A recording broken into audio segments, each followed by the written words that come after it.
Bismillahirrahmanirrahim. Question number 3. If 13 centimeter, 12 and 5 centimeters are the lengths of a triangle, then verify that this difference of measures of any two sides of a triangle is less than the measure of the third side. इस question के अंदर वो कह रहा है just हमने ये बताना कि भाई हमारे पास एक ट्राइंगल की तीनों साइड्स की लेंथ जो है ना वो मेजर करके बताई गई है। अब इसमें से हमने क्या करना है, कोई भी दो साइड्स लेनी है तो उसके अंदर रिस्पॉन्स देना है, उनको कैलकुलेट करके find the difference of the measures of any two sides. तो हमने क्या करना है, कोई भी दो साइड्स लेकर उनका डिफरेंस लेना है और कहना है कि भाई बताना है फिर कि ये लेस देन है द अदर साइड्स लेंथ। मतलब ये जो तीसरी साइड होगी ना उसकी लेंथ से ये क्या होना चाहिए, कम होना चाहिए। तो अब हम क्या करते हैं, अब ये जैसे हम इसको लेट कर लेते हैं ए बी सी, तो उसके बाद अब इसमें देखें let A is equal to 13, B is equal to 12 and C is equal to 5। अब ये तीनों लेंथ हमने ले ली हैं। अब हमने क्या करना है, इनमें से कोई भी दो, वो कह रहा था डिफरेंस a माइनस बी करें तो वो कहते कि भाई ये लेस देन होना चाहिए two sides, difference of the two sides of the triangle is less than from the third side. अब इन दोनों का डिफरेंस ले, ये इससे कम होना चाहिए।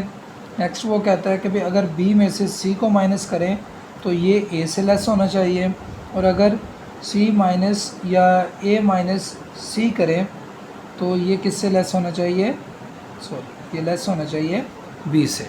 अगर इस तरह की कंडीशन आती है तो इसका मतलब फिर ये जो है हम बताएंगे कि भाई बिल्कुल जी ये जो मेजरिंग है या मेजरमेंट है ये बिल्कुल एग्जैक्ट है पड़ी कि भाई ये वाकई उसको फॉलो अप करती है। a minus C less than B.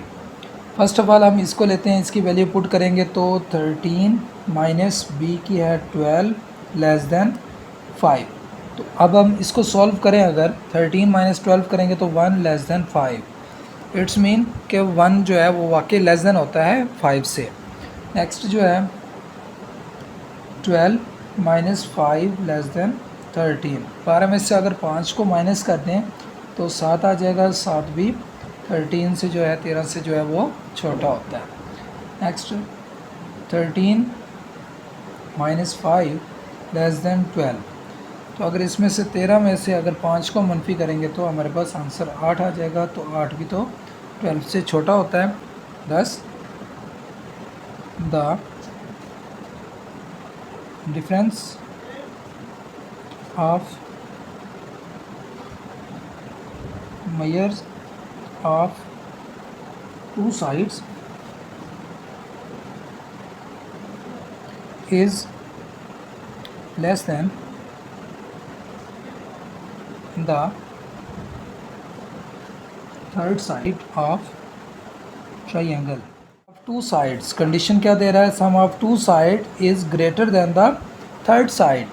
Next में क्या देंगे हम, b प्लस सी करेंगे तो ये भी ग्रेटर हो जाएगा a से, या फिर a प्लस सी कर देंगे तो ये भी b से ग्रेटर हो जाएगा।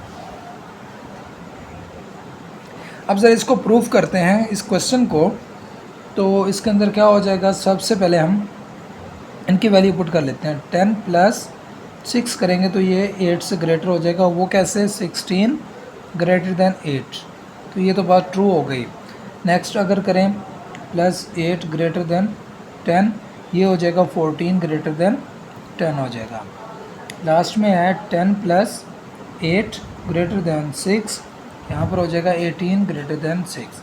तो ये तीनों बातें जो है ये ट्रू हो गई कि भाई वाकई अगर दो चीज़ों को सम अप करें, दो लेंथ को अगर सम अप करें तो वो थर्ड जो लेंथ होगी उससे क्या हो जाएगी, ये ग्रेटर आ जाएगी।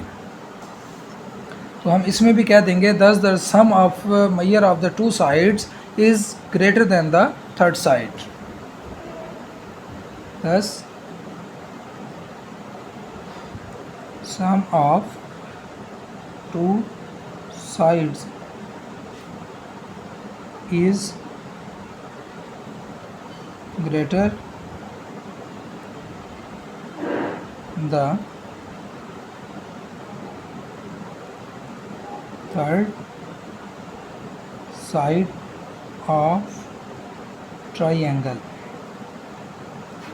Question number 5, question A plus B करें, इन दोनों को सम अप कर लें, इसको ए ले लो, इसको बी और इसको सी कंसीडर कर लेते हैं। इन दोनों को सम अप करेंगे तो ये सी के इक्वल आ जाएगी ना, 3 + 4 = 7 हो जाएगा।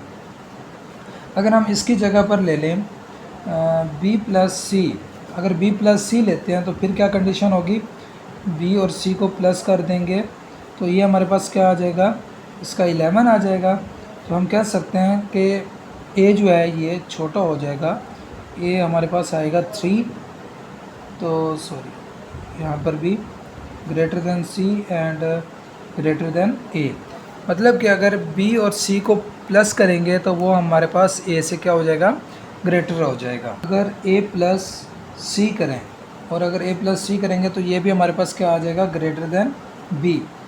3 + 7 greater than 4, 10 greater than 4।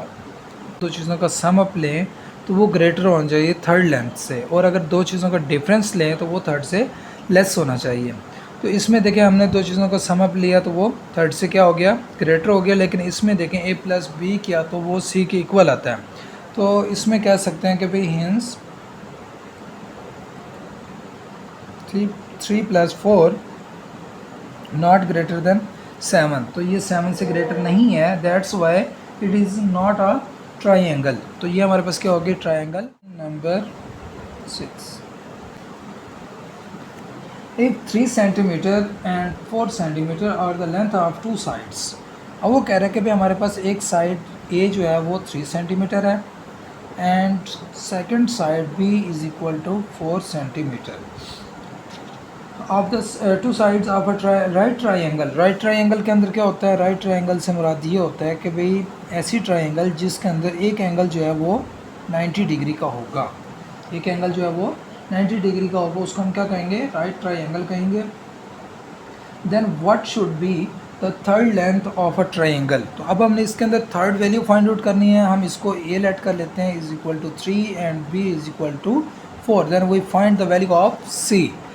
Bye finding the value of C we use here the Pythagoras theorem, या उर्दू में जिसको कहते हैं मसला फिसागोरस की रूह से अगर देखें तो क्या आएगा, c² = a² + b²। अब हमने क्या करना है, इसके या जो बेसिकली इसका फार्मूला होता है वो होता है हाइपोटेन्यूज का स्क्वायर = परपेंडिकुलर का स्क्वायर प्लस बेस का स्क्वायर। तो अब हम अगर इस फार्मूले की मदद से भी करें तो हम क्या करते हैं, हाइपोटेन्यूज इसको हमने c फर्ज कर लिया, इसका स्क्वायर आ जाएगा, p = परपेंडिकुलर = 4² प्लस बेस 3² आ जाएगा, c² = 16 + 9, इसको सम अप करेंगे तो 25। अब c की वैल्यू फाइंड आउट करनी है, उसका स्क्वायर की तो नहीं करनी ना, तो हम क्या करेंगे, taking square root on both side. अब हमने क्या किया, दोनों साइडों पे स्क्वायर रूट ले लेना है। जब स्क्वायर रूट लेंगे तो ये इसका 5² तो c = ±5 आ जाएगा। अब इसके अंदर एक और बात कि भाई हमने इन दोनों में से एक वैल्यू लेनी है, प्लस की या माइनस की आएगी। तो इसमें देखें कि भाई मेजरमेंट वैसे जब भी हम कंसीडर करते हैं तो वो हमेशा पॉजिटिव होती है, तो हम इसमें से खुद ही नेगेटिव जो वैल्यू होगी उसको निगलेक्ट कर देंगे और c आ जाएगा हमारे पास 5 के इक्वल।